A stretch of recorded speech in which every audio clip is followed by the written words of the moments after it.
The Green Bay Packers have an incredibly young secondary, but can the defensive front help the cause by getting pressure on opposing offenses? The Green Bay Packers boast one of the youngest secondaries in football. In fact, at 28, Morgan Burnett and Demetri Goodson are the resident old guys.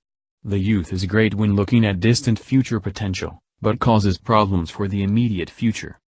One of the biggest problems is inexperience. With inexperience comes mistakes. Mistakes would be things like blown coverage, missing tackles, missing assignments, and so on. To cover up these mistakes, the Packers will look to their pass rush. In particular, they'll need some help from the defensive line. While the linebackers can definitely play a major role in pressuring the quarterback, they can't be expected to do all the work. At times, the linebackers will be asked to cover zones or even opposing receivers. This will leave the defensive line as the only option for getting to the quarterback. Do they have the tools to do it, though? This group actually has a nice mix of youth and experience. Mike Daniels is still just 28, but has 6 seasons in the league.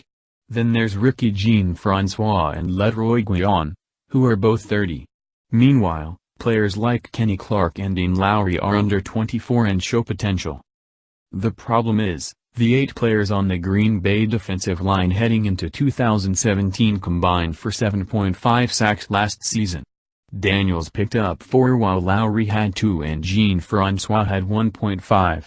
Everyone else went goose egg. Francois is a solid leader and great locker room guy. He's never amassed more than 3 sacks in a season, however. What the stats don't show you is that he tends to keep blockers busy. His lack of production might frustrate some, but he tends to give other players a better look at the quarterback. Daniels does a little bit of both. He gets to the quarterback at a decent rate, and always takes up an offensive lineman or 2.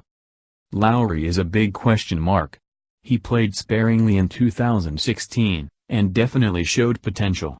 He's definitely one of the players that could benefit heavily from Jean-Francois being on the roster.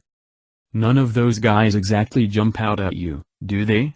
If the Packers want to improve defensively in 2017, the defensive line will have to pick up the slack. Barring any pleasant surprises, that doesn't seem too likely though.